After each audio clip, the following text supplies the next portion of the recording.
Hello, and welcome to Recent Activity, your new favorite entertainment review podcast that attempts to cover every film, every show, all at once. I am your co-host, Andrew Morgan.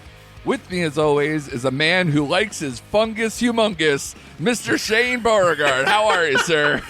I am doing well. I am excited. I haven't been more excited about a show in a long time. I am ready to rock and roll, buddy.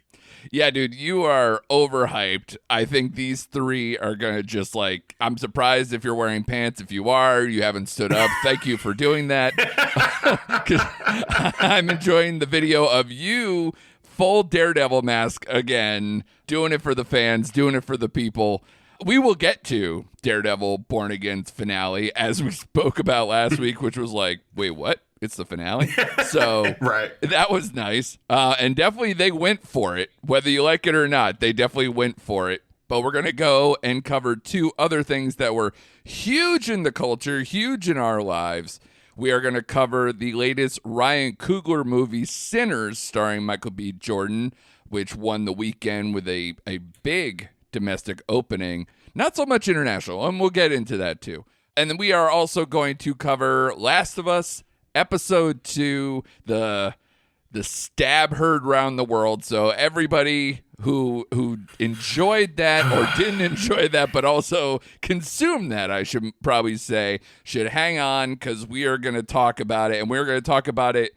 There's no way to not talk about it without spoilers. So if you have not watched Last of Us, if you are not caught up, I would suggest hitting pause on this, maybe come back. Unless you saw Sinners 2, we're going to start with that. But Last of Us Episode 2, people losing their minds, including Shane, who was like, he was not okay. Let's just put it that way. Are you march safe from Last of Us Episode 2 at this moment? No. Okay, fair enough. No. Is the Daredevil mask not because you enjoyed Daredevil, but because you're just still weeping from Episode 2 of Last of Us? I'm hiding my emotions right now. Very good. I enjoy that. Yeah, and well worth it. Man, that episode, you want to talk about going for it. Holy hell. Oh. Probably one of the best episodes of TV I've seen in a long time. But we'll get there. Let's start, though, with the big winner of the weekend, Sinners.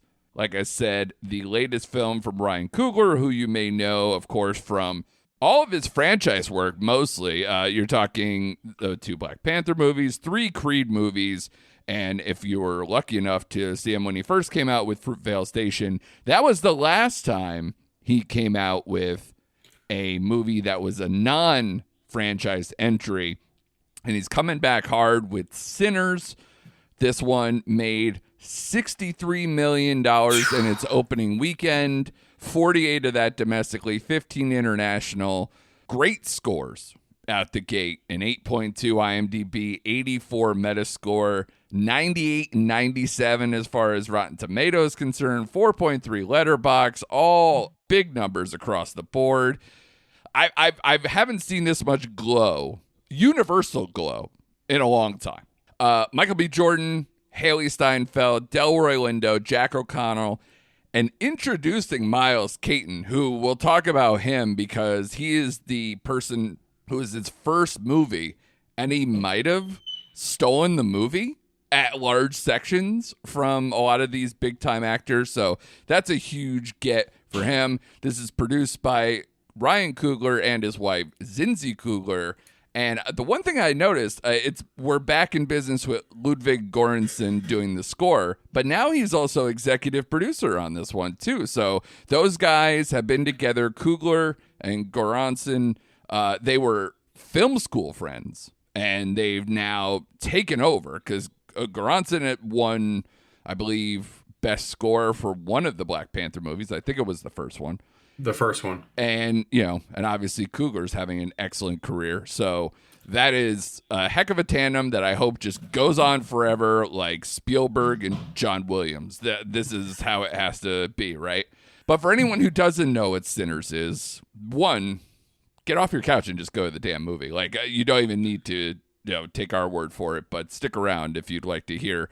This movie is about 2 twin brothers returning to their hometown to start again trying to leave their troubled lives behind, only to discover that an even greater evil is waiting to welcome them back. Shane, you not only saw this movie over the weekend, you saw this twice over the weekend in a 2-day span. So, Lord knows, I do not need to ask you what you thought of the film. I just need more specifics, but this was a huge thing for everybody, and of course now I know how much this means to you, and this has got to be amazing for you coming off last week where you dropped a 5 spot, 5 out of 5 for Warfare, which I caught over the weekend. We'll cover that at the end of here, but now you're coming back with something where you're just way more obsessed with. This is incredible. Dude, it is, and I feel bad for Warfare at this point. Like, this movie just hit every note of my soul. Like, I am a sucker for these kind of tales. I love blues music. I love anything that has to do with, like, making deals with, demons and devils and that sort of thing. So, like, Crossroads, all those movies just the hit Britney with Spears me. movie? No, Ralph Macchio vehicle. I see. Stevie. Yeah. Stevie. How dare you, sir? Different one. How dare you? I am a Zoe Saldana completist. But this movie just hit me in every conceivable way. Like, and I get, like, some of the blowback was like, well, it took too long to build up to where it was going to get. I don't care. Yeah, wrong. The character building was great. The dichotomy, the duality between Michael B. Jordan's character, Smoke and Stack, played perfectly against each other. I thought they're both very well fleshed out. You can tell where their, like, ideals were in this movie and how they conflicted but still loved each other. I love the backstories of every character, and the music just hit. So it was like, yeah. I got done with this movie and I'm sitting here, I swear to God, like, there's 20 minutes left. And I'm like, in my head, I'm like, I just watched the fucking musical. Like, I watched the musical. And the guy I went with, he laughed and I didn't even tell him anything. He goes, you know what, dude? You just like the musical. I'm like, you're right. Hands down. I love this kind of stuff. So it felt like part Tarantino, part Coen brothers, part Catherine Bigelow, Near Dark. Like, it had all these different concoctions of movies and influences that just absolutely rung true. And I was afraid the whole Michael B. Jordan twin part wouldn't work, but Jesus Christ, it was seamless with them too. It was. And I thought, oh my God, who stole it for me was a scene stealer, was Delroy Lindo. Oh yeah. Yes. Oh my God, was so great. And Preacher Boy, just God, when he sung, it's like, it just hit me in the cockles of my heart. Like, I was like, Jesus Christ. Like, this movie was just everything and anything. And I just loved how they slowly brought the vampires in towards, like, honestly, we didn't really seem to, like, an hour and a half into the movie. Yeah. And, like, really with about 40 minutes to go is when stuff started going haywire. I just loved the actor who played the lead vampire, and I'm sorry I didn't write his name down. But Jack O'Connell. Yeah, just was so great in what he wanted out of Preacher Boy and trying to, like, suck his culture out of him, and just like Andrew, like, I'm smitten. I love this movie, man. Yeah, it's one of those that I honestly, like, all the concerns we came in, you kind of touched on them all, right? It's like, oh man, name me one movie where two guys are playing twin brothers. It never works. It never works. This one worked better than I ever could have expected. You mentioned Tarantino. Adjacently, if that's a word, he mentioned the influences here from Dusk Till Dawn. The Faculty, which I didn't expect as an influence, but I kind of see it. Because, again, you're just doing the tango with Robert Rodriguez at different points in his career. So Robert Rodriguez is an interesting comp for where this is, except it just has way more grit, style, and depth. Absolutely. And just, especially with the love that is in here, not only for the culture, for the blues, but there's a mix because he also was heavily influenced by his uncle who recently passed, who used to play blues music all the time, especially like Delta blues. This was shot in New Orleans and adjacent areas to that place. And wow, he nailed it. Like, the cameos in here, You didn't mention much on those, but like Saul Williams playing Preacher Boy's father, the actual preacher, is like awesome. I don't know if you know who Saul Williams is. Like in the mid to late 90s, he did an album with Trent Reznor, and it got me, into him on some level. He's like a poet, he's an actor, he's a musician. This guy's a Renaissance man, and of course Coogler plucks him out to do something in this, and he was great. Buddy Guy in one of the end credit scenes, like mid credit scenes of all time, because it was, and how good was yeah, they took their time, they did it perfectly. It was just amazing, with Haley Steinfeld and Michael B. Jordan dressed like they're in a different world. The show, not like literally. But one thing that I did want to mention, he also mentions like Twilight Zone, a more specific Twilight Zone episode, which, by the way, the ping pong between Coogler and Peele is now going to be epic for the rest of our lives, right? Because Coogler and Peele are the only ones who have shot horror movies on IMAX in any, I think, of all time. I don't think anything has been on that, like, originally, like, out the gate, because obviously there may have been, like, re-releases of, like, Exorcist or something like that were put on there, but shot with, like, these 65, 70 millimeter film stock on top of, going IMAX itself. Incredible. Absolutely incredible. He also mentioned, and I think you'll love this, because you mentioned about the quote, slow start, slow burn. I don't consider it that, but I'll just indulge whoever maybe said that or you caught that. Coogler mentioned he wanted this film to play like a Metallica song. He said he wanted it to be like One. And my favorite Metallica song of all time. It's like 1A, 1B with Master of Puppets. But One, that soft opening that kind of lulls you into a different type of song, but it's like beautiful. It's like it just puts you in a different headspace. And then all of a sudden he said when the shit hits a fan, though, he wants it to rip.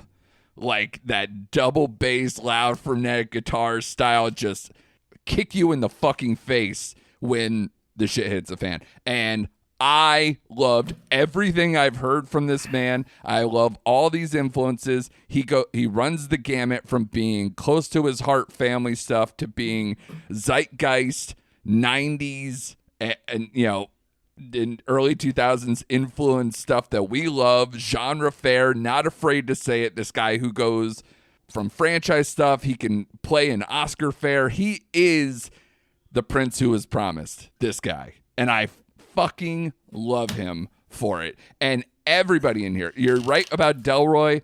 Delroy actually attacked this movie. He said he read the script and didn't even feel like it was a horror movie. He just felt like it was almost like an action movie where like their town is being attacked, like their culture, their community is being attacked, and what you would do. He took it as that tact. He never even played into the horror stuff. But I will tell you, this movie is also very funny. It's got big, bold moments that have nothing to do with vampires. You could watch this movie from any different angle you like, and you can appreciate it. And it's so weird to have a movie just wash over you like that with so many different elements that it's so hard to almost like it on first appreciation. And that's why I'm envious of you for seeing it a second time. Yeah, it just, the second time was like, I was able to like take more things in, obviously, because after watching it, it's like, oh my God. And I just appreciate this film so more. And it's one of those films where it's like, again, we don't really buy into hype of movies, and I'm almost afraid to recommend this movie because if anyone who don't likes it, I think I'm going to be viscerally upset if they don't like this movie because I love this movie, and it's one of those things where I'm afraid to recommend it, and someone come back and be like, "Oh, by the way, it was okay," and I'm like, "What are you talking about?" Yeah, like you said, it had moments of levity, and most of that was from the Delroy, the cornbread character, and just all that sort of stuff, but. Like the smoke and like I took my daughter to see this the second time around, and she's 14, And honestly, I didn't know how she'd appreciate this film because, again, it was for a 14-year-old such a slow kind of start.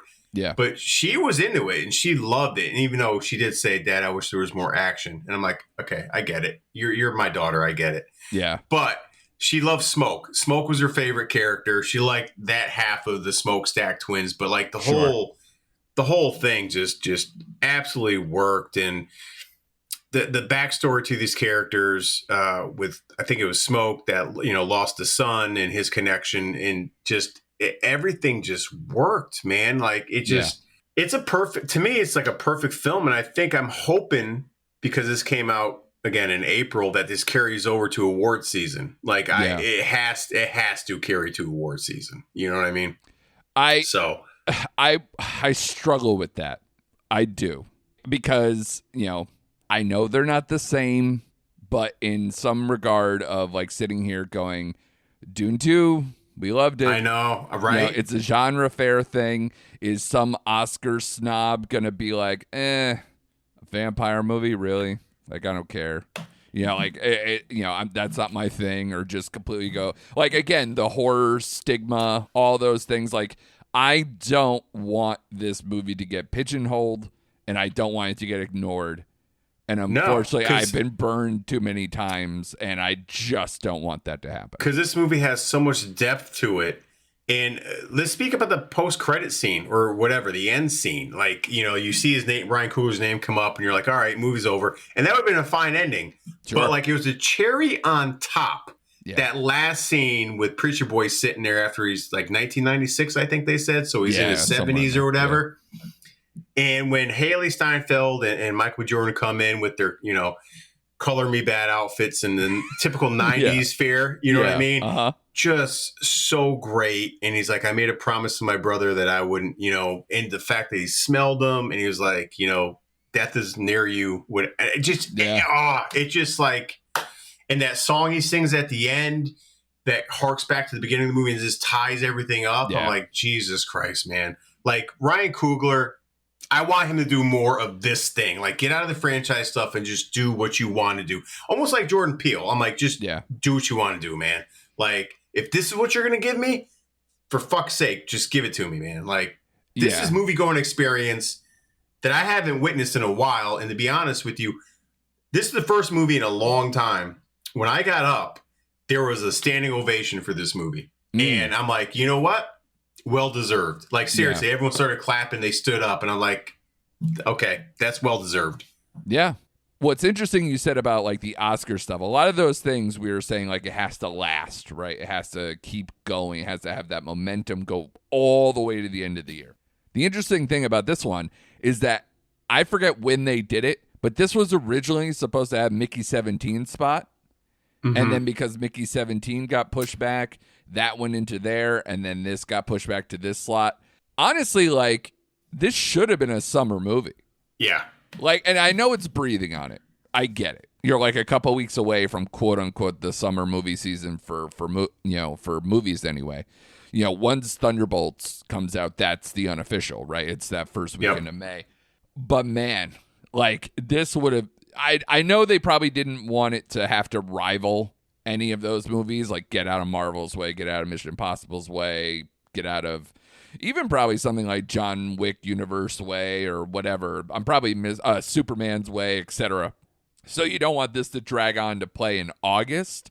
But man, could you have seen like, and I wouldn't have wanted to waited, but like if they put this in October, where it's like the kickoff to like the Halloween scaries and it's in a better position for Oscars, that actually probably would have made some sense. But I know how these things go, where it's like, oh, there's never a good time. It's just put the fucking movie out. And they were so scared of losing money on this because I believe the budget's $150. Right. So like, even for how they did well here out the gate, they need to make sure that they don't have the drop off, which I'm hoping, again, word of mouth, positive reviews, all these things. I'm hoping that this still has legs. Yeah, I think it will. And I agree with everything you said. I think projected, I heard before the week was over that they were projecting like 40 mil.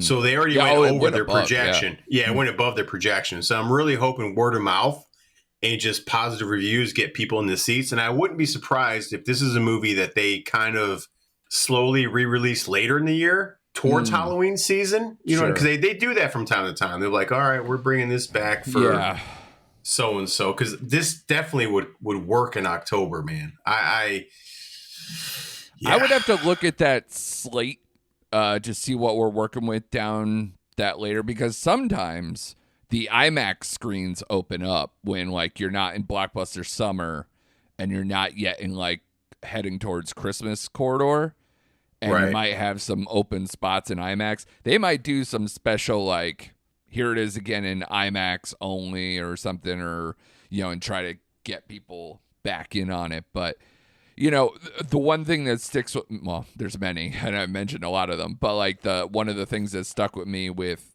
interviews they did with Coogler, where it was like, he's like, I didn't want to leave anything here. He's like, I wanted you to have the appetizer, the dinner, and the dessert. He's like, I just wanted to put all my ideas out there and just go for broke, make this a standalone, solid movie. And yeah, I mean, it just works on so many levels. Because again, the difference between this and say like Dusk Till Dawn.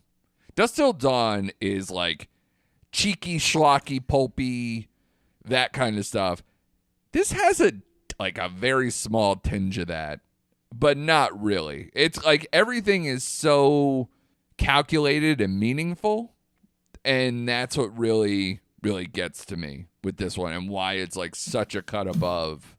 And again, I have a certain place in my heart for all the things that we've kind of talked about as far as his influence stuff, but this kind of just is all of that, and then you just add in Coogler. It's like when Nolan makes a movie that is like in a genre that we love, that like is just going to be like a cut above. Like when he makes Dunkirk, he's going to make like one of the best, most visceral action movies, right? Because he just cares, and he has that kind of quality to his films and this bigness to them. He's all it's all this scale. Like, how many directors do we have going today that can work on a massive scale that are just this quality, and especially like doing quote unquote original, or however it works, or even just playing with IP but doing it big? He's one of the rare ones, and you're talking, it's a small list. I mean, you're talking your Nolans, your Cooglers, your Peels.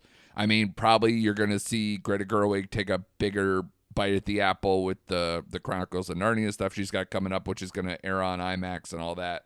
Macquarie, I don't know. Like, again, like those are franchises, but it's a very small list. It's a small list. And like you said, Dusk Till Dawn was a lot pulpy, and it's a fun movie, and I love it. This was just more depth to characters, and it really didn't give me the Dusk Till Dawn feels until the Asian, I forgot her name, but she was like, come on in. And I'm like, I screamed at the screen. I was like, oh, you fucking idiot. Like, she was like, come on in, motherfuckers. But good and God, like, do I love that scene, though.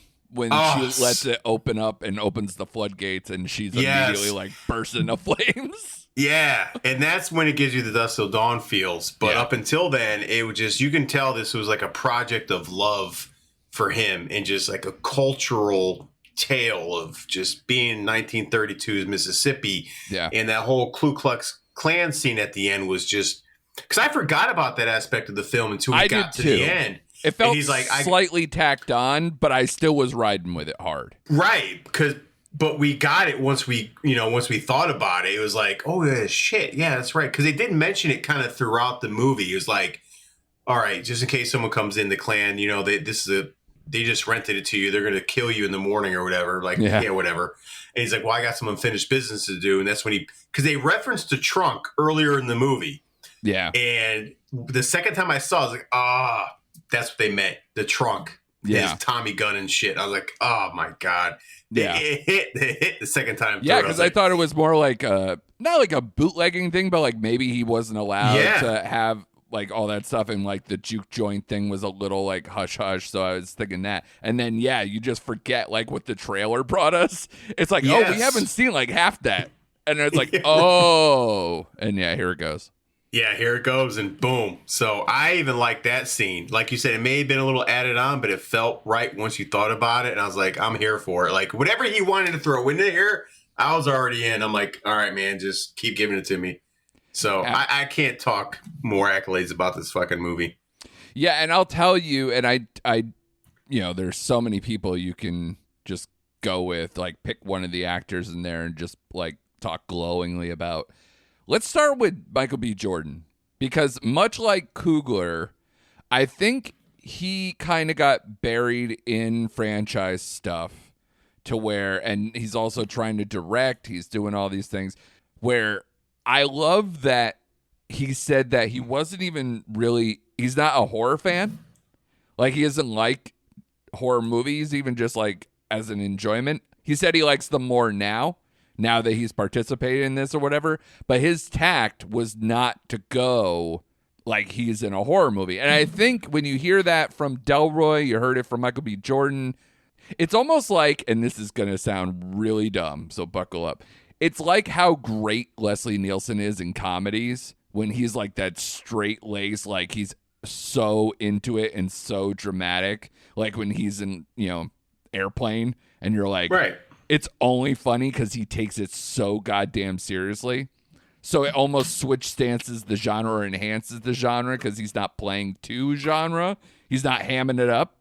It's like that here, where it's like these guys who are taking a different tack to a genre movie, and it goes from the top down, and Coogler just rolls with it, plays with it. Like he got notes from Lindo. He said he made changes because he asked questions and tried to give him notes, and productive things came out of that. And you just see the talent up and down. And Michael B. Jordan, I want to get back to him, is just, I did feel like I've liked him a lot when I see him in quality productions, but you get lost in him doing like a, Without Remorse or some other like forgettable thing in between his franchise stuff, or just to be more specific, his Coogler movies. And you kind of just forget. I think this is the best thing he's ever done, or it's damn close.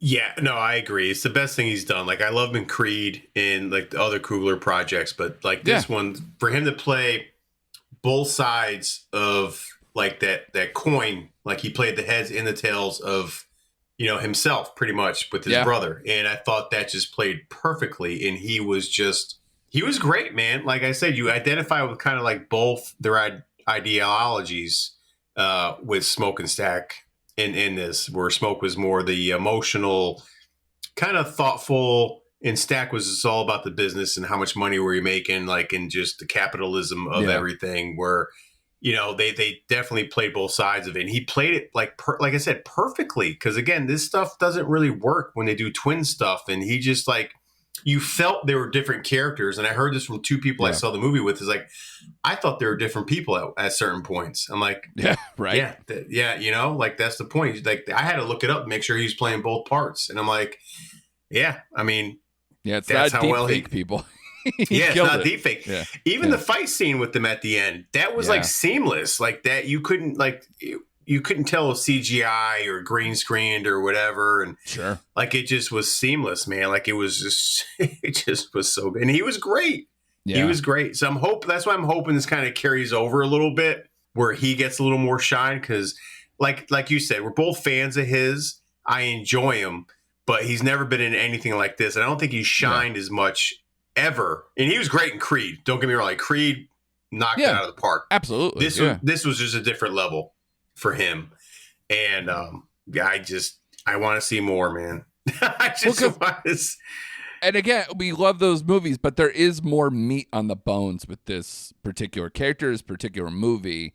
Because even as I'm sitting here thinking of it, like even the time period stuff, which sometimes you just use as like a backdrop, or it makes sense because it's more isolated, it's a different time period, everything, just the puzzle pieces all make sense. Yep. It's not lip service, it's the place, the heart of like when the music mattered most, when the Klan is supposedly quote unquote gone or diffused in some way, but obviously very much still alive. It all corresponds to the vampire stuff. Everything works, and you just admire how much it works. And I don't even think you can even get it on first watch. Again, my jealousy of you is still there to like just because you can go back to this movie and just add up all those layers and just keep going and going and going. It's so impressive. And because I gotta say, I'll open it up maybe now, unless you want to. You're feel free to tack on to anything else here, because the Love Fest I'm sure will continue. When I got out of the theater, I was like, I really like this movie. It's a 4.5. And the more I talk about it, the more I dig. Yeah, as he takes his headphones off. The more I dig into myself, like, I'm just like, why? Why is it only 4? Like, again, because it's with so much love, and I think that you benefit from seeing it twice, to where a lot of those things where the fastball's coming, so you can enjoy the stuff on the edges. The first watch, I feel, is going to be like for when Delroy is doing his shtick and does the switch stance, where he's like, I can't do it, I'll take it. Like do all those things, like all those things hit right the first time. But like some of the peripheral stuff I think would just enhance this viewing even more to get you right up to that. This is especially as I hate to qualify it as like a genre fair masterpiece, because it's hard to qualify or put it side by side with whatever Oscar stuff comes out in a few months or towards the end of the year.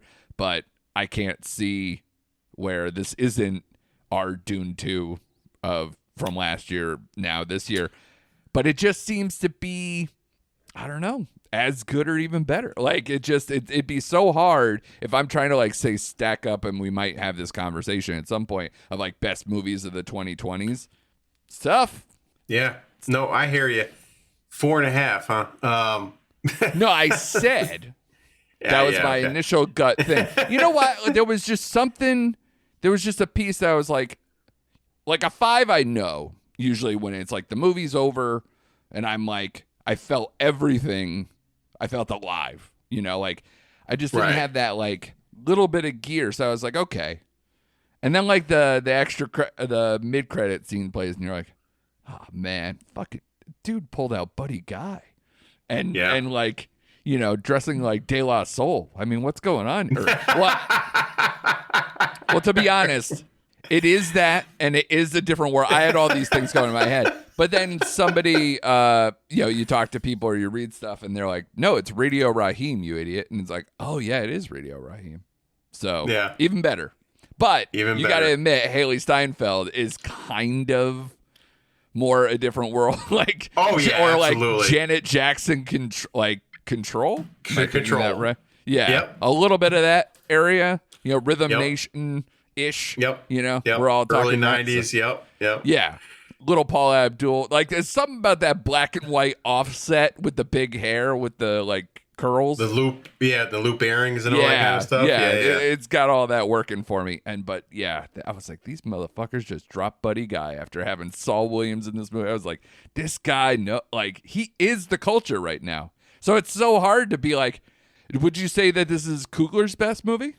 Yeah, not even. Yeah, absolutely, hands down. Like I love all his work outside of Black Panther 2, which had its own problems, obviously because of the untimely death. That's hard. But and that's why I'm not putting that against him. But if you were to stack like Fruitville Station and Creed, and this by far is the most. It's his best work. It's like his apex, and that's why I'm excited to see where he goes from here. It's like just fucking give him a check and let him play in his own sandbox. And if this is what I'm going to get, even if it's half of what this is, you know what I mean? Like his next project is half of this, I'll be happy. Just let him do his thing, man. Right. He's earned it at this point. So, and I don't want to steal your thunder, but clearly I'm just kind of getting to the point of like, we're both at 5, right? So Yeah, we're at 5. This is a first for me because I hate doing this, but this is the first time I'm going to retroactively take back a grade I gave a film. Yeah. Oh, no. Yeah, only because it's unfair that I just saw Warfare last week, and I was so compelled and just in a certain place when I got done watching the movie. But now that and they're totally different genres, and it's unfair to compare these two films because they're different. But if I'm giving this a 5, I'm going to have to peel back the score on Warfare and give that a 4.5. Like, I got to knock it down just like one peg because they don't belong in the same class of film for me anyway. Yeah. Like this one just like, when I got done with this movie, like you said, I got out of the theater. I was like just ready to throw out some blues and I was in the mood and I'm like, oh, Jesus Christ. Like, yeah, you know, I was there and I'm like thinking about Warfare. Like I just gave that a 5 and that's a great movie and I felt it and I was here with it, but it's not in the same class. Like it's just not. Right. So like I got to knock that. I'm going to knock that back a little bit. This is the first time I've ever done it in the 3 years we've been podcasting. I'm retroactively stripping the 5 I gave from Warfare and just taking giving the it belt. to Sinners. I am, and giving it to Sinners, and just to stand on its own right now in a class of its own because, just so great. And I keep thinking about that song, that Preacher Boy, the woman that he hooked up with. I forget her name, but that song where she was singing and stomping her feet, and they had the whole rhythm thing going. Yeah. I was like just feeling that, man. I was like, I was ready to jump out the goddamn theater. Yeah. And I will say it is very jarring when all the like the spirits of the past, even though they set it up nicely, like with the stuff at the beginning and all those conversations about like songs that can, bring out the spirits and all those. Pierce the veil. Pierce the veil. Correct. Yeah. Like they did it great. But when you do have this movie that like you're just steeped in the period and the culture and all the other stuff, and then all of a sudden there's like a guy who looks like turntable. Well, not even just a turntable. It was the guy who was I don't even know how to describe him. He was dressed like he was from the future, like in a cartoonish way, where he's got like the weird glasses and the neon colors and the guitar. Like I think it was even a flying V. I'm not even sure. It was. So it was just like, wow, okay. So I know they're like, yeah, it's from the future. Like, how do you distinguish, right? Like what you want to do when you're talking about past and present and future. And I love how they included, because they have a lot of prominent Asian characters, that they even added that too, that it was just like everybody's cultural spirits. It wasn't just from the creator. Right. So that was interesting too. But when you first see it, it will throw you for a loop. It's jarring. It's jarring when you first see it. Yeah. So again, those are those type of things where I'm like, yeah, but if I saw it again, I'd be like digging deeper into like, ooh, look at that. Ooh, look at that. And it just doesn't like hit you in the same way in that, like, if it like was jarring or whatever. It's just part of the tapestry. So that's why I'm saying, like, I think this is one of those movies. And again, any great director's movie should be this way, where it's like, let it wash over you, let it hit you the right way, and then the rewatch is when you can really dig your heels and get more out of it. Because that's how it should be. That's how these things work. That's how these lasting legacies of great movies go forward. So I definitely think it's hard to measure up, because I don't want to like shit on somebody else or like knock anyone else down a peg. Your Warfare thing excluded from the conversation there, which, by the way, I gave a 4 out of 5. Okay. If you want to just do that now. Yeah, I agree with a lot of the sentiments you said last week. It's really good. It's so real. It's so visceral. I have a harder time with movies that don't have like a strong story carrying tool that just drive me through, that it's like just straight survival essentially. By the way, first few minutes of that movie, I'm like, is this the funniest movie I've ever seen where it's going to also rip out my soul? Like, this is amazing. Because it was all in that camaraderie stuff, and I enjoyed it. Yeah. Which you mentioned last week, too. So good on you. But that is definitely one of the better movies of the year, too. But yeah, this is just a cut above, man. This is, and I was going to say, in comparing like Coogler to Peele, which is because these two guys play in genre fare, especially now, both leaning into horror-ish bent. That's why I'm going that way.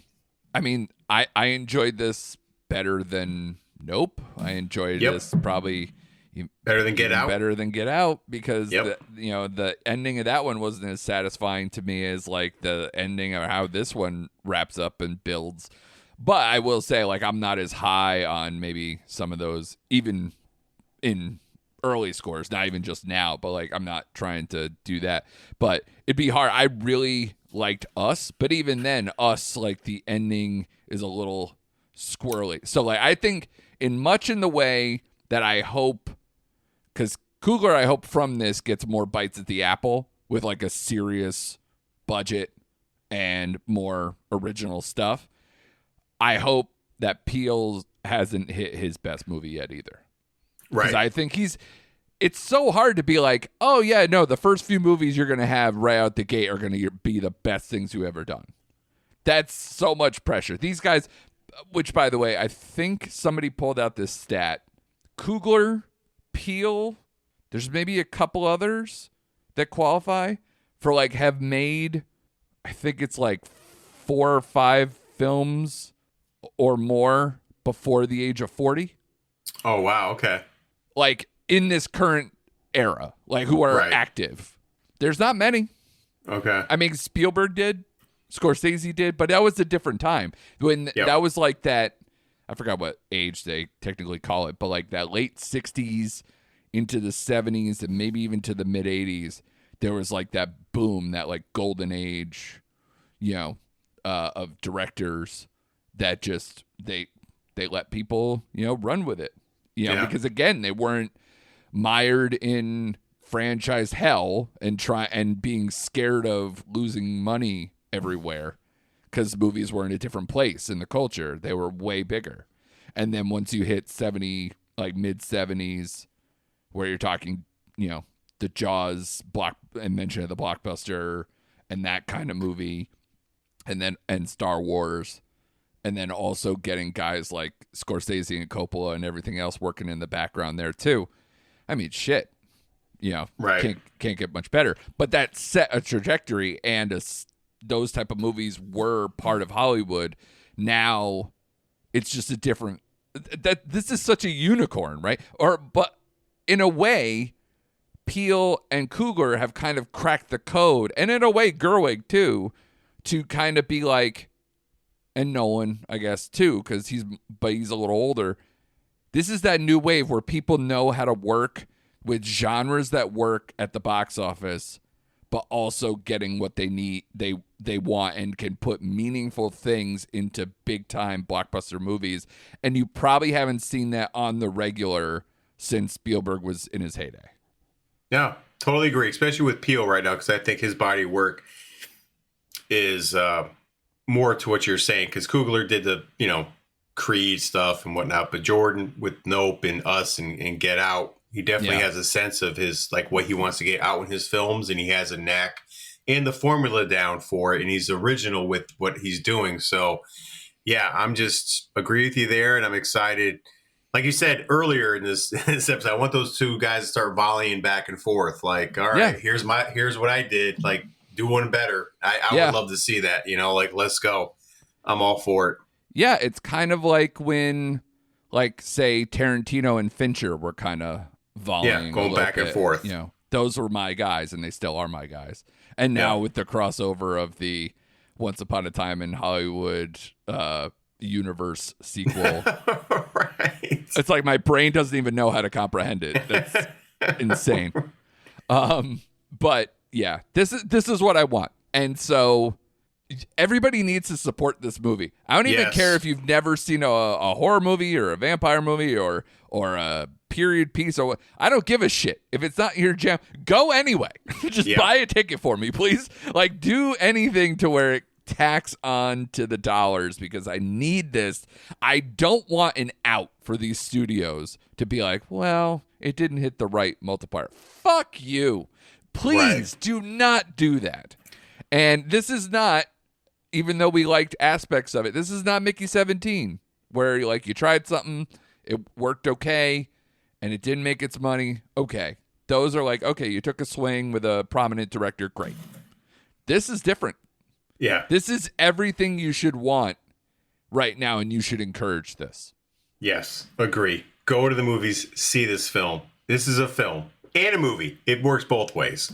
Yeah, literally, this is like the conversations they have in the show, the studio. Yeah, where it's like, we don't make films, we make movies. This is both. This is Scorsese's Kool-Aid film. Yes, exactly. Except it won't depress the shit out of you. Right. That's the interesting thing, right? Is that even though there's a lot of like death and other things, like this is very kind of like you feel bolstered. You're up at the end of this movie. You're not dragged to the depths of like some deep drama, whatever. Like this just works. Yeah. Glad we're on the same page. Let's get to Last of Us episode 2. Oh, Jesus Christ. I know it's just gonna keep on coming. All right. Oh, okay. All right. Now here's the thing. I'm not gonna let you off the hook for being a guy who knew what was gonna happen before I did, and you had to know what was going to be coming along for Joel. Eventually, but like you had no frame of reference to know that it would be early in the season, that it would be the catalyst for the mayhem that we saw in that preview last week, to know that this is where this is going. Because to me, while I knew sort of what was going to happen, right, or at least in some part, like the who was going to die, right? But the things to come now make all the sense. And now I'm like fucking, I'm you, pants off, dance off, like, holy shit, we're going to get a full-scale fucking civil war now? Like, while the development of the fungus, the mushroom, like the stalkers, the everything, like we're getting all that, and we're going to get a full-scale escalation between factions based on the fallout from, like a great end to season 1. Damn, son. I was all in. This episode just, and I'm not saying this because I just saw it, but I'm looking back at the shows I've watched over the years. This is probably in the top 5 of best TV shows or episodes, period. Like, end of discussion. Like, it had everything you wanted. Like the build up in the Jackson Hole community with them breaking the wall, and just that whole scene, and the bloaters coming through, and the blowtorches, and Tommy, and just everything. And then you get the Joel story, and like you said, I knew what was coming eventually. I did not think it'd be episode fucking 2 of this show.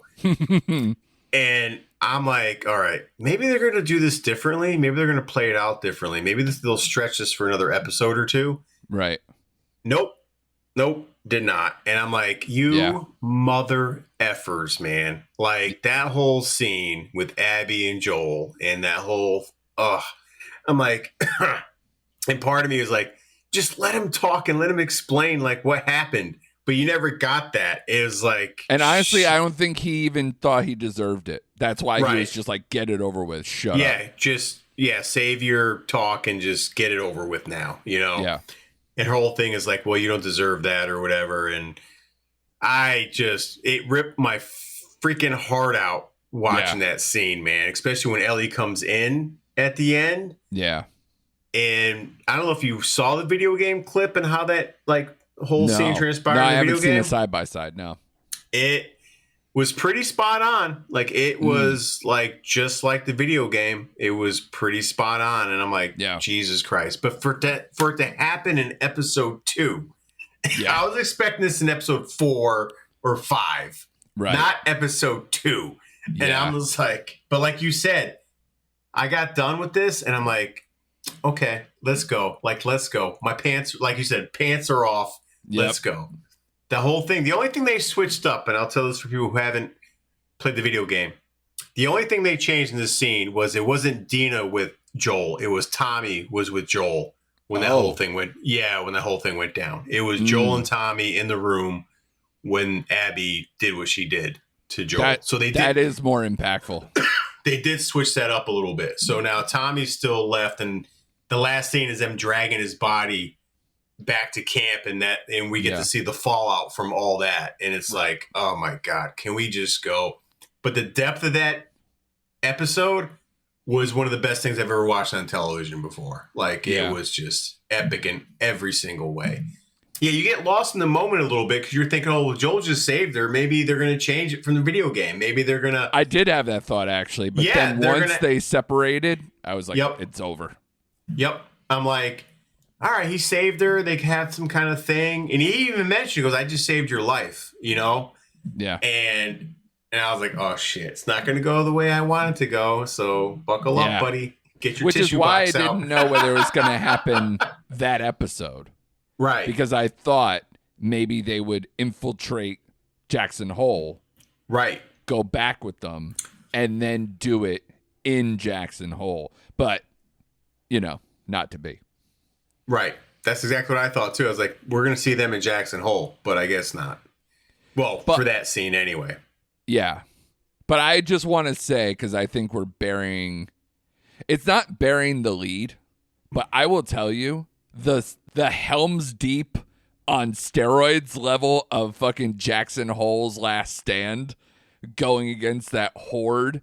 When they kind of tipped it like, oh, there might be, what was the debate? Like, oh, it could be like 10 zombies, or it could be 1,000. They're like, 1,000. You shut your hole. You just got played. Like, and then just the thought like that went into, and again, I don't know how much is pulled from the video game or not, but like even just like the canisters getting rolled out, shooting them out, and then lighting them up and doing all that. Oh, I was like so into it. I was just like, it's one of those things, you're home alone and you're like shouting at the screen, or like, oh, like you're just like so into it. And then when that giant, what'd you call him? A bloater? What'd you call it? Bloater. Yep.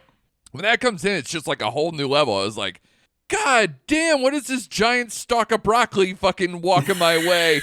That's going to just screw everything up. Because especially when they all got out of the way, you're like, what's going on? Like, is there something coming through? And you're like, oh, man.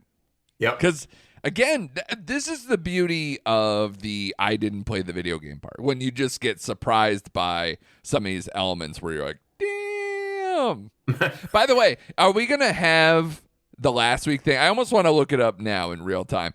Because last week when I was like, was that Stalker somebody? And it was like maybe Rebecca Ferguson. Am I going to find out that like Daniel Craig was a bloater? Like how like, he was just like in Star Wars, but you didn't know it. Is it going to be like that? Or he's just in a rubber suit or whatever the fuck was going on with that? Like, I just want to know. Is there somebody awesome inside that bloater costume? I just want it. Want it so badly. But yeah, that action, that level, the detail, like, oh my God, it was so good. And then like the alley fight, with the blowtorches, because man, you never know what you love until it happens, right? Once upon a time in Hollywood, woke up something inside of me with the blowtorch. You love both, yeah. I just love seeing people just lit on fire, and this one is that to just a blown out level. Where you're just like, and when he's like starting to run out and it's slowly and you get to see him all crispy just falling, I was just like, oh man, this is so good. This show is just incredible. And I laughed too when he first got the blowtorches out. The other two guys ran. Did you notice that? They ran. They left them there. I was like, but yeah, that scene was so gripping because he's like, they're going to breach. And you're like, you saw the bloater take a left. And I'm like, oh shit. Even how they prep the car, because I didn't know what they're doing with the cars. I'm like, why are they chalking the wheels like that? Yeah. Like, I didn't know it. And that was just to, reinforce the wall. I'm like, oh, shit. Yeah. It's a great idea. I wouldn't have thought of that. And then again, what did I message you, man? The fucking dogs. I was like, that is like right up there with Direwolf and Game of Thrones stuff, where the dogs just completely unleash on these infected. You're just like, Oh my God, just ripping them to shreds, just like flying through the air. You're like, yeah, dogs. It makes you really have like that visceral reaction to be like, when you're like almost like, I don't want the apocalypse to happen, but I kind of want to like hole up somewhere, restart society with a dog and a shotgun and just fucking go to town on anything I see not fit. Know what I'm saying?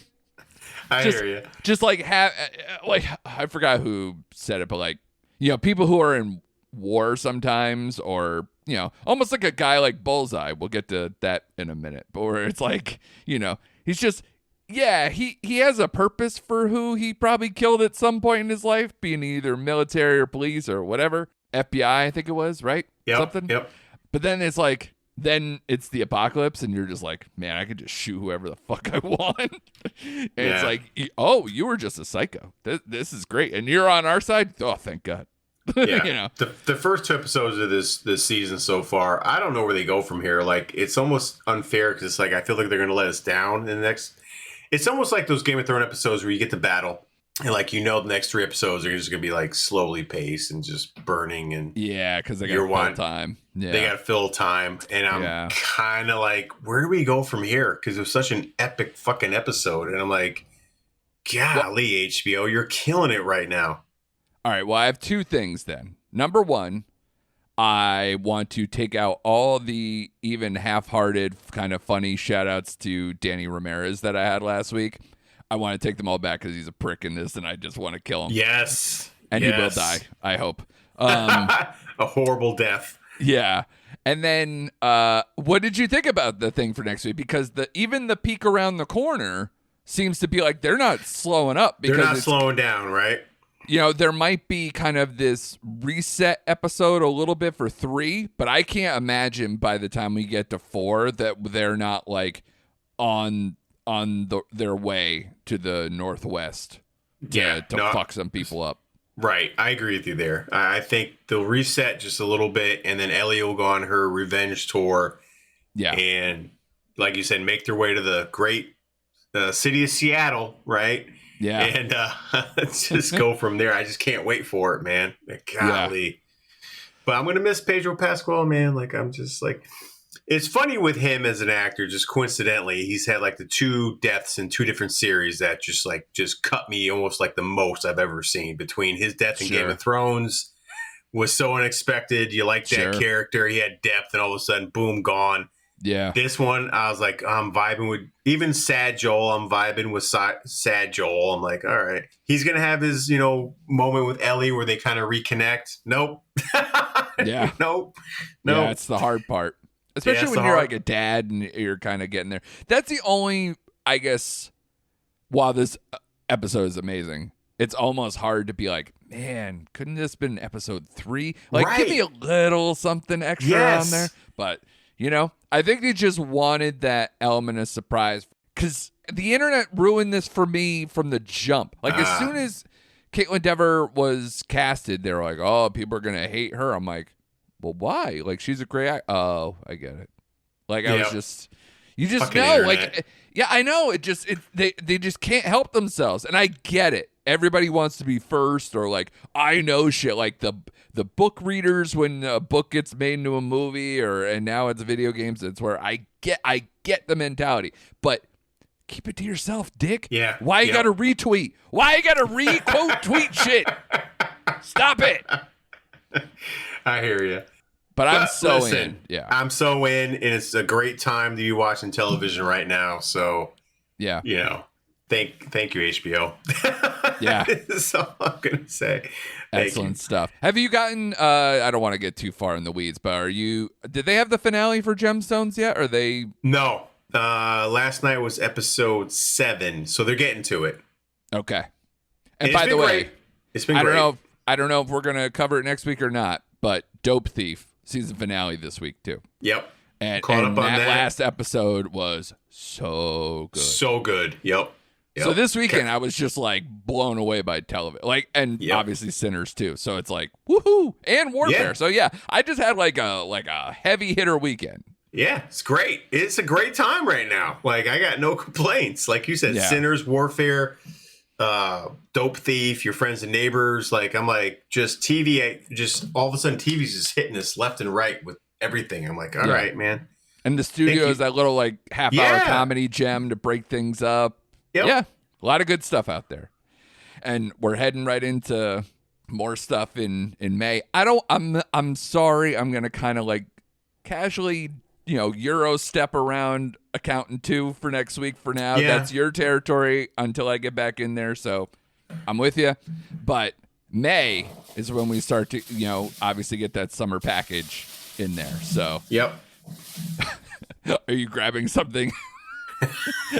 I'm waiting for you to surprise me like Daredevil level. No, where you're no, just no, gonna no. pull something out. Okay. No, I'm good. You're like, I went shopping and here's all my Thunderbolts toys. Sorry. But speaking of Daredevil, let's move All on right, let's go. to the finale of Daredevil Born Again. As I get my new toys in frame here. I was about to say, like, so you went Kingpin, right? I got Kingpin, yep. I couldn't fit him on there, but I got a new top right is a new McFarlane Daredevil figurine. Oh, nice. Yeah, and then I got the Was bearded... the Kingpin one McFarlane too, or what was that?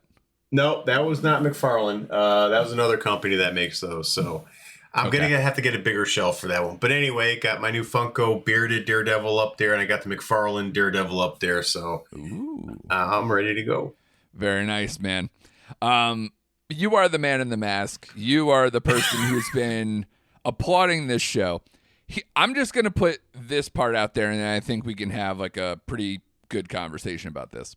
I think this episode was, I don't know if they either recut or however they stacked this, because this is the finale that wasn't, it was would have been a mid episode, versus how now it's split into 2 seasons. When it was originally 1, this would have been the midway point. I don't know. This felt shoehorned with every idea I think they've ever had in their head for this season. And I think my biggest complaint, and I've had it this far, so I don't want to be like I'm some Monday morning quarterbacking of this kind. Why did they wait so long to get to a lot of these things? I think that's where my brain is going, where it's like, this should have been a 10 or 12 episode show, and we could have got a lot of these ideas out and flushed out without all that stuff that annoyed the crap out of me in between, and could have gotten here. But I will say, and I know you're a big proponent of not only Bernthal but also Punisher, I don't feel like this Punisher jives. Like, it's kind of, I told you, where like there's something about this season, this Born Again, that a lot of people feel like an echo or a fucking like copy. I don't know, like some thing where it's just not the same version, like in terms of tone or tempo or even backstory. Because how many times have I said to you, like, even stuff like, oh, why are they using Josie's like this? That doesn't make any sense at all. They didn't have that kind of relationship there. Like, it was like, she was just it's a bitter, dark place to drink cheap shit that they can, dominate. Like, it wasn't that place. And it doesn't bring everything together. Everybody felt like they were in a different show than the show that I'm aware of. And just off by just enough to bother me. So that's what kills me. So there's a lot of good content with the stuff that they're starting to bring out, and it's starting to get to at least like a semi version of what it is. But all of the things where Matt Murdock used to go to, all the things we've talked about along the way here, where's the spirituality, where's the religion, like the church stuff, where's, all his stuff that he could backstop against, I think just either feels off or it's not there, and it's glaring the more it gets deeper here. I'm not going to disagree with you. After watching this finale, which I did like, by the way, but it made me just really take in the whole season as a whole. And I think you summed it up the best when you said this was an echo. Which unfair. Is funny because he left to go do Echo and it ruined everything. It's just unfair To me, I think the biggest crime and the biggest thing this has to go against, it has something we can compare it to, which is the Netflix series, which is unfair because that show is a masterpiece. So, of course, as the season's going along, we always want to compare it to, well, this isn't that show. And I agree. And that's what hurts this show. If there was no Netflix Daredevil, period, none, and this is the first taste of Daredevil we got, I don't think would be like speaking glowingly of it, but we would sit here and say, you know what? That was a pretty good fucking show. Like, it gave me everything I wanted. But the fact that it has those 3 seasons that are on Disney Plus now, but was Netflix, it's like unfair because you're right. I think the biggest thing that bothered me in this series, looking back on it, is the side characters, which we've mentioned before. They weren't fleshed out. I didn't care about them. The whole relationship with Heather doesn't work for me. Like, that whole angle, it's like they met once for coffee. Now I feel like we're 3 years into the relationship and we skipped 2 years of it. You know, like, what the hell? Like, that whole thing just did not work. And for them to use her as his like love interest in this show, just it didn't work. And John Bernthal, who I love as the Punisher, you're right. It felt like he was in a different show. It felt like he wasn't in season 2 of Daredevil. This felt like a different version of Frank Castle, which I liked, but it just didn't fit. Like, the pieces didn't fit here. Yeah. I still like the whole Fisk angle. I did like that. There were a lot of elements that I liked, but there was also a lot of episodes looking back where, like, why they even have that episode where he defended the guy for stealing soda and he didn't want to go to jail? Like, we spent 50 minutes on that episode. That could have been tied in with the White Tiger stuff and been one episode and got rid of it. Like, I just felt like this show, if you're going to split it into parts, this season could have been done in 5 episodes and just like got rid of 3 or 4 of them. And just what I'm saying. As a total, it could have been 10. Yeah. And it could have been, at least I would have felt better. Right. Like, I felt like these last 2 episodes should have happened closer after episode 1. As opposed to, we get episode 1, we get Bullseye, and then we got to wait 7 episodes for like that to transpire, and we get Bullseye back into the fold. I'm like, it just felt out of place. It felt like the fucking episodes didn't connect together, and they just felt like just random episodes to a point. And I'm like, okay. Do I still like the show? Yes. And I love the direction they're going into because it feels like at least the second half or the second season is going to be more action filled. Whatever army he's going to get together or whatever is fine. Sure. I didn't mind the Josie's thing at the end because I just felt like Fisk had the whole city like corralled, and that's the only place like he felt like he can go to where he would be safe. So I was okay. I was okay with that.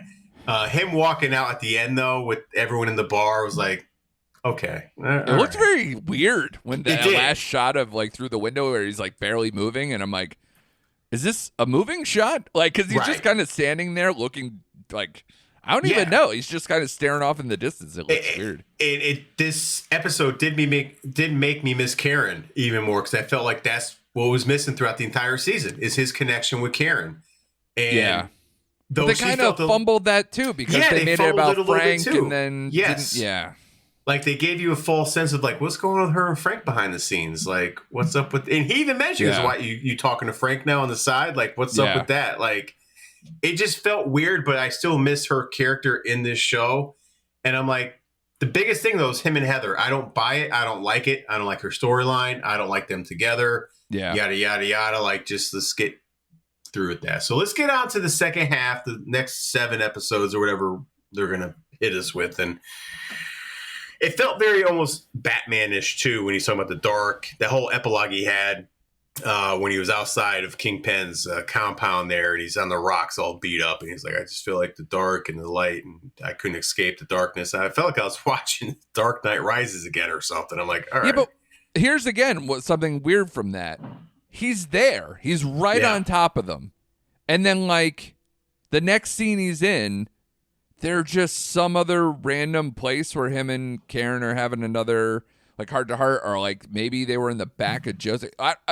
There's like certain steps like where it's just like it's now sunup, and it's like the world just forgot that they were in a fucking malicious, a military state, and it's like what?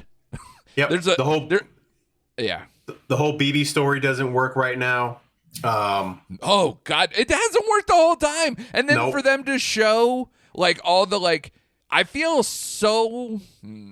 What's a good word? There's a detachment for me to this like. This is our city, like the New York stuff, like Yeah. trying to be like talking to New Yorkers on the street and showing them in these like montage clips when they're talking about bigger issues.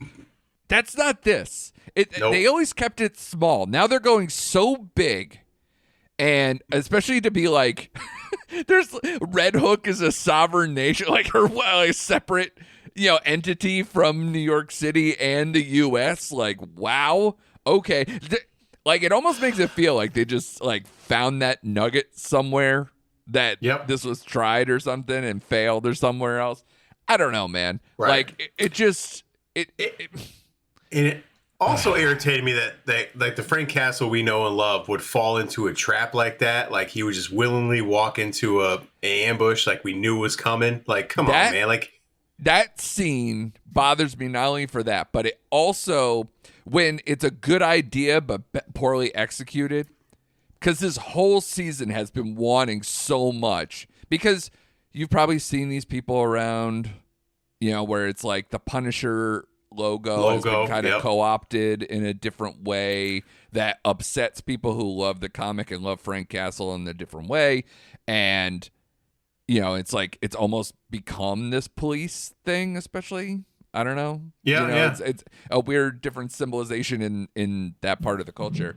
But it's almost literally just they wanted so bad to have Frank Castle in front of a bunch of cops who like love him, but he hates them. This show wanted it so bad, and it got there, and it felt like the dialogue never got there, and it just felt so silly because you're right. Frank Castle would never just walk into a place full of like 30 people or whatever and just go, I'll just shoot my way out. No, that man is strategic, if anything, and he's smart.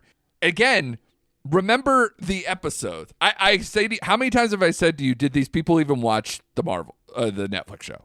Because juxtapose when Frank Castle is on trial and his commanding officer is talking about how Frank basically saved his ass and saved his regiment, his platoon, whatever, from the brink of like only Frank Castle could have gotten them out of this situation, and how smart he is, how strategic he is, and how loyal he is, all these things. That scene is an affront to that Frank Castle in a big way.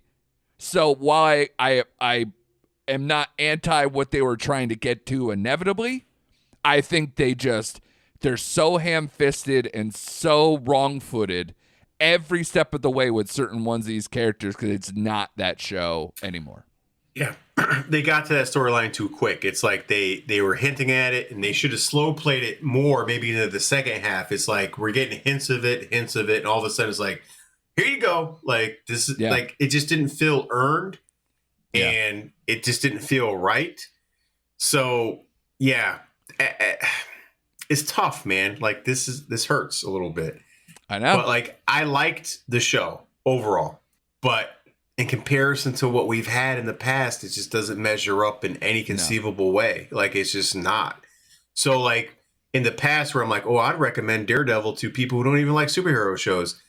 I wouldn't recommend this Daredevil to people who, you know what I mean? Like I wouldn't recommend this version of it. I'm like, just go back and watch the Netflix series. Yeah. And you'll get what you want out of it. Like this is more like neutered. It's a more neutered version, and like you said, echoey version of what we had. It's like there's hints of it, there's flashes of it, but it's not in any way what we're loving, what we're used to. So can I also I agree with everything you said, because I think it just goes right into what I was saying initially, where it felt like they overstuffed this episode on purpose because it's a finale. So they kind of like all the ideas, they were like, we have to wrap up these ideas now. It was like big flashing lights. We have to do everything to make sure people come back for season 2. But not only that, like, how'd you feel about the violence? Because to me, they play this, especially the way they shoot it, it made me want to throw up, because there was just so many just like headshot goriness to it, but it instantly like looked more fake and it was too brightly lit. But because it was so brightly lit, it made me more like, ugh, I don't even like watching this. Where there was an elegance in the way that they shot the original series, the Netflix seasons, where the choreography and the fight stuff, even when Frank's involved and he's shooting people more, it's so like dark and noir lit that and it has so much more of a comic book feel, or in the shadows, in an alleyway, in the like playing in the darkness. This show, I guess because of probably how they shoot, they just don't know how to shoot this with any style. And because of that, the CGI looks worse when they're like blowing fake blood everywhere. And then it also just it made me want to throw up. No, you're right. No, the CGI in this show is probably one of the biggest missteps. And you're right, the violence wasn't like the Daredevil stuff we're used to. If like harking back to Tarantino, it just felt very cartoonish and over the top, and like, hey, let's put this emphasis on this throat slash and watch the blood just go gushing out. You know what I mean? And then we got the whole Kingpin with, crushing the guys or ripping his face off or whatever. That was just, I was like, when did Kingpin have the ability? Like, there are moments where he kind of does those things, but he's never done it to that extent. Correct. And that is just, it was gross. Yeah. It was like, gross. I didn't like it at all. It was gross. I felt like they could have handled the violence. I just felt like they told everyone, hey, this is going to be the most violent thing you'll see on Disney Plus, and they just went for it, as opposed to it being earned, and it felt like it flowed into the episode of the show. It just felt like it was over the top, and they just did it to exemplify, hey, we're rated R, we're mature, this is your show. Like, it just didn't feel, like you said, it just didn't feel right. Even and I could just sorry, go ahead. I was going to say there's a Disney Frank exec somewhere going, isn't this what you wanted? Like, it's turning into Russell Crowe. Are you not entertained? Yeah, and it's like the whole apartment scene with Frank and Daredevil, though. I love that scene because, he's over there just popping cops left and right. He's like, bah, bah, bah, bah, where Daredevil's trying to save him. But, like, that whole scene I just felt like was exemplified of, like, blood splatters and throat slashes, and just, like, it felt, Dusk Till Dawn. It felt like Tarantino. It felt like a Kill Bill except scene. Terrible. Yeah, except for not as great. Yeah. So it doesn't have any momentum. No. So, God, I agree with everything you said. So I'm not going to hear and try to like fight what you're saying, because I agree with everything you said. But I still, in my heart, like this show. I just don't love this show. Come to the dark side, Shane. And no, I'll give never. Give up. I'm not. Because here's the thing, you're gonna make me watch season 2 for this fucking podcast or something. I'm gonna do it, and I'm gonna hate every fucking minute doing it. I'm like, why am I doing this? I literally was like checking my phone halfway through that episode, and it's got like all this killing and huge violence and whatever. It's like, okay, cool. See. But to pivot nicely, I'm hoping that next week we come back on these airwaves, and I'm like, who knows how to like beat the crap out of a guy? Tom Hardy. And who knows how to style violence? The guy who made the freaking Raid movies. So, can we get what we actually probably wanted out of that, but now in a nice packed little Netflix movie that I've been looking forward to for like 2 years now in Havoc? Can we do that? Can the world help me get back to a good place with this? Because that would help us both. I mean, we're both looking forward to this movie, and I'm desperate to have this be something. So for next week, guys, we're going to do, Shane's definitely going to do Accountant 2. I am definitely seeing Havoc. You'll definitely watch Havoc. Yes. And we'll see where we go. Like, we might be blown away again by Last of Us. Again, we're not going to belabor. We're not going to probably recap. Unless it just happens where every week is just like some monumental thing, which I wouldn't put it past this show. Yep. Because remember, what was it? Episode 3 of the first season was the Nick Offerman Yep. one, and we're that's just exactly right. Yep. we're two weepy grown men just need to talk about this. So let's do it. So who knows? I never know what to expect from this show, and even people who played the video game like yourself are sitting here going, I wasn't ready. So we will be here for that kind of a moment every week. So everyone out there, like us, subscribe to us, tell a friend, be here, be for these conversations, because we are going to keep having them. We are a fart away from summer movies. Yes. We're going to get multiple Marvel movies. We're going to get Mission Impossible. We're going to get Superman. We're going to get all this stuff while at the same time following The Last of Us and all these great shows. We're going to get Dope Thief for next week, ending that. So we'll probably talk about that at a minimum on top of these other movies. Great job by you, Shane. I hope everyone appreciates you like I do, especially going full tilt with having all the question marks or missteps that Daredevil has given us, and you're still buying new toys and wearing the mask on the pod. You are a gentleman, a scholar, and an amazing human being. So thanks as always for that. Thank you all out there for listening, and be sure to come back next week for more recent activity.